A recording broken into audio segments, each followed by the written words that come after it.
Hello，你好，我好，大家好，我係 Ella 師傅。一年就快就到咗啦，呢個年頭嘅情況嚟講，希望你哋善能順利都係最好咧，就係點個一桶金嘅燈喎。呢個燈嘅方面咧，Ella 已經入過加持咗落去。今年入邊有財神、有喜神、有貴神一齊。無論你屋企有拜神，即係冇拜神都好，年30萬嘅情況。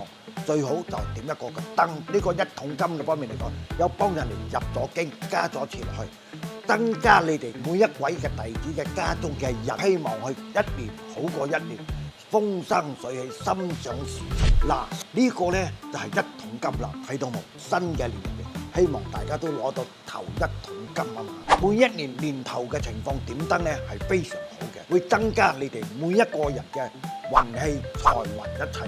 唔好聽到年尾嘅情況，哎呀，我又冇財運啦，又冇工作啦，又冇呢啲，又冇嗰啲。記得每一年年頭嘅情況點燈呢係非常好嘅。不過 Ella 嗰個一桶金已經入過經咗落去咗啦。你哋點咗嘅情況，你哋就明白 Ella 所講嘅嘢嘅情況啦，係咁樣啫。OK。